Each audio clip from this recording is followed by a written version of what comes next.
Bienvenue pour cette nouvelle séquence des paroles de la vie éternelle avec Marc Joseph. Nous sommes aujourd'hui le 14 août. 14 août 2024. Et je suis venu te redire que ce 14 août 2024 est pour toi un jour de grâce, un jour de bénédiction, grâce à la présence de Jésus-Christ qui est dans ta vie. Car, comme je dis souvent, quand Jésus-Christ est présent, la grâce est présente.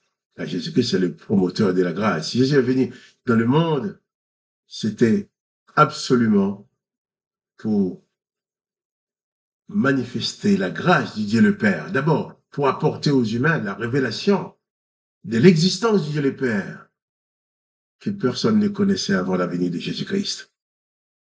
Et pour permettre à chaque homme, chaque femme qui croit en Jésus-Christ d'accéder à la grâce, au pardon du péché, d'accéder à la vie éternelle. Voilà pourquoi l'apôtre Pierre va dire à Jésus, mais quel autre irions-nous? Toi seul, tu as la parole de la vie éternelle. Personne ne l'a. Personne ne nous a jamais apporté les paroles de l'éternel. Il n'y a que toi. Quel autre irions-nous? Alors Jésus-Christ apporte les paroles de la vie éternelle. Et il est présent dans ta vie avec cette parole, avec la grâce qu'il manifeste, la grâce du Père. Jésus qui dit qu'il n'est pas venu pour détruire, pour condamner, pour lapider le pécheur, mais il est venu pour faire grâce au pécheur, pour pardonner. Et toi, tu as eu le bonheur, le privilège de recevoir Jésus-Christ dans ta vie. Donc chaque jour est pour toi un jour de grâce, parce que Jésus-Christ demeure en toi. Et toi, tu as besoin d'en être conscient, de ne jamais oublier, même un instant, que Jésus-Christ est présent dans ta vie. Et comme il est présent, il dirige ta vie. Il est présent dans ta vie en tant que sauveur et maître, mais pas en tant que bourreau, pas en tant que juge, pas en tant que condamnateur. Jésus-Christ ne va jamais demander de te lapider, de te tuer, parce que tu as commis une faute. Mais Jésus-Christ, au contraire, te pardonne. Et non seulement, il te pardonne, il demande à ses enfants de te pardonner.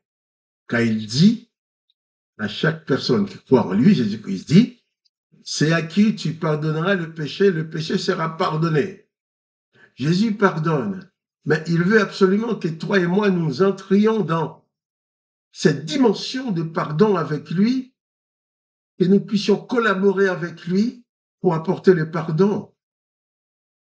Jésus-Christ, le promoteur de la grâce, veut faire de toi aussi un instrument de la grâce, quelqu'un qui pardonne, quelqu'un qui ne condamne pas, quelqu'un qui même face aux fautes des autres proclame la grâce. C'est ça le message de la bonne nouvelle. C'est ça le message de Jésus-Christ. Jésus-Christ vient pour te dire à toi, quelle que soit ta situation, tu peux être sauvé, tu peux accéder à la vie éternelle. C'est ça les paroles de la vie éternelle, qui n'existaient pas avant la venue de Jésus-Christ. Moïse avait donné les paroles de la loi, œil pour œil, dent pour dent. Celui qui a péché doit être mis à mort, doit être lapidé, doit offrir des sacrifices. Pour certains péchés, il doit être lapidé par le peuple. Mais Jésus vient, il dit, je ne suis pas venu pour juger et condamner. Car Dieu, le Père, n'a pas envoyé son Fils dans le monde pour qu'il juge et condamne le monde, mais pour que le monde soit sauvé. Il y a même ce passage lorsque les Samaritains ne voulaient pas recevoir Jésus et que Jacques et Jean, se souvenant des exploits du prophète Élie, du bon prophète Élie, ils vont dire à Jésus, Seigneur, nous allons commander que le feu descende du ciel pour consumer ces Samaritains. Le texte nous dit, Jésus les a sévèrement réprimandés, en leur disant, je ne suis pas venu pour détruire les âmes, je suis venu que pour les sauver, mais pas pour les détruire. Et après, Jésus-Christ les a regardés et leur a dit, mais vous ne savez pas de quel esprit vous êtes animés. Ces gens pouvaient dire, oui, l'esprit d'Élie, l'esprit de l'Éternel, oui, mais ce n'est pas l'esprit de mon Père.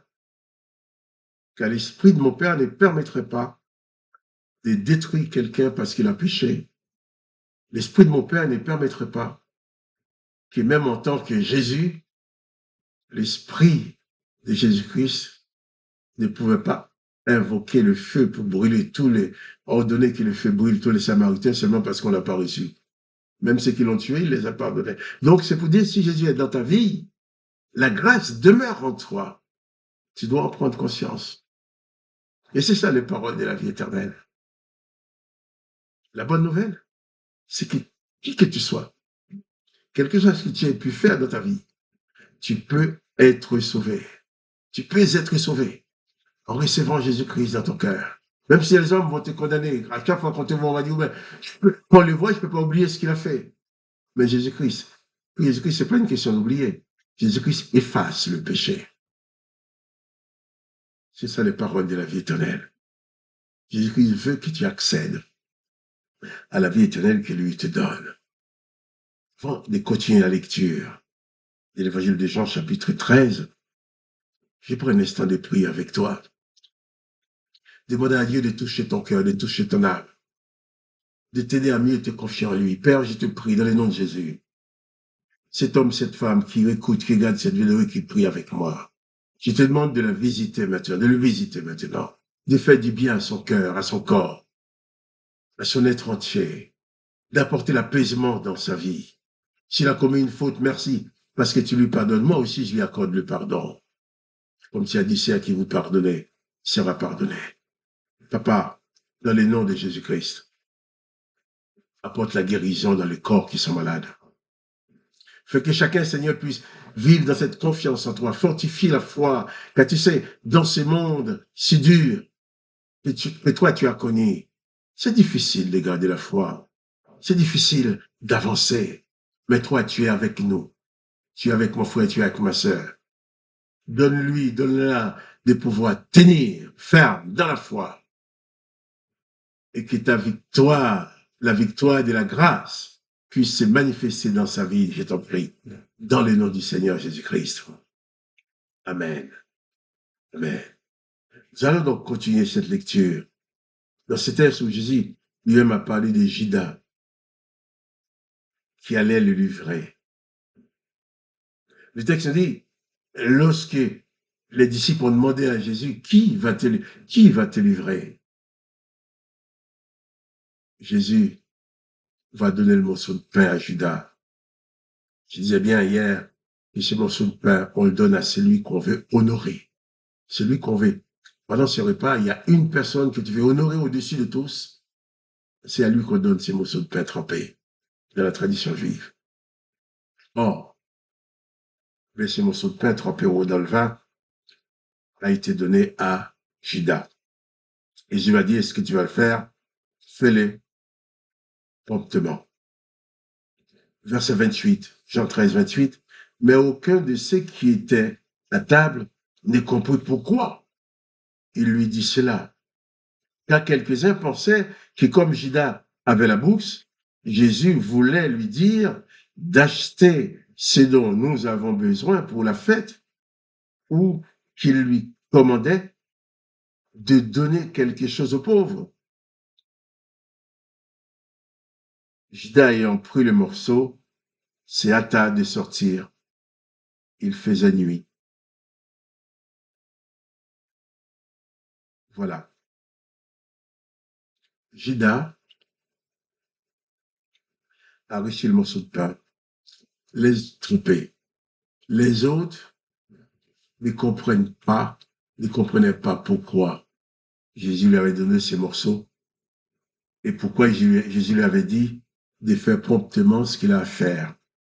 Ils croyaient que c'était pour faire des œuvres, des mitzvot. Des mitzvot en hébreu, c'est des bonnes actions. D'acheter, de donner quelque chose aux pauvres ou d'acheter de quoi préparer les seder des Pâques. Judas a pris le morceau et s'est hâta de sortir. Et il faisait nuit. J'appuie sur cela. D'un coup, Judas s'est trouvé dans la nuit, dans les ténèbres. Pourtant, il était dans la lumière avec Jésus-Christ. Jésus-Christ lui a donné ce morceau. Mais Judas avait cette horrible mission à accomplir. C'était pas par hasard. Il fallait quelqu'un pour faire ça. Et Judas a été choisi. Et Judas l'a fait. Bien sûr. Maintenant, aujourd'hui, quand on traite quelqu'un de Judas, c'est une insulte. C'est pour dire que c'est un traître. Mais attention, Judas n'était peut-être pas le traître que tout le monde pense. Quand Jésus avait dit afin que l'écriture s'accomplisse, Jésus est venu, il y avait un plan, et dans ce plan de la vie de Jésus, il y avait ce rôle pour Judas. Judas, malheureusement, a dû accomplir ce rôle. Mais quand Jésus a dit à Judas, mais fais-le promptement, peut-être Judas avait quelques hésitations dans son cœur, parce que il savait bien que c'est grave ce qu'il allait faire. Mais Jésus lui a donné comme une ordre de mission, ce que tu as fait, fais-le promptement. Je t'honore avec le morceau de pain, du dessert, et maintenant c'est ce que tu vas faire, fais-le promptement. Et Judas est sorti effectivement pour accomplir cette mission. Il se trouvait dans la nuit.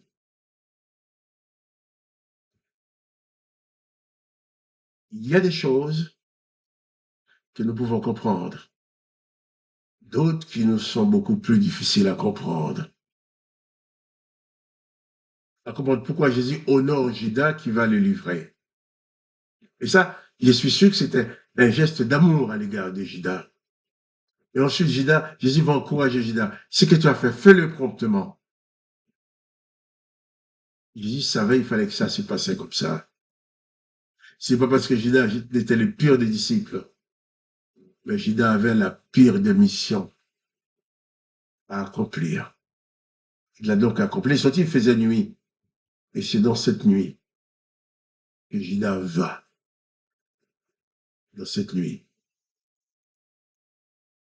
Un moment de ténèbres pour la vie de Judas.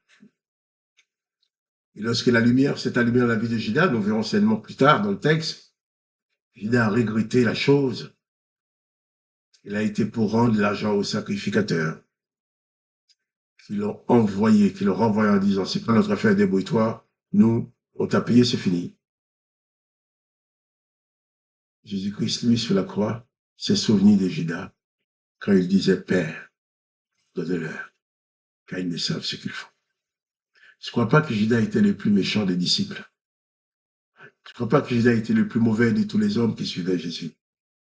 Mais Judas avait cette horrible tâche à accomplir. Il l'a fait.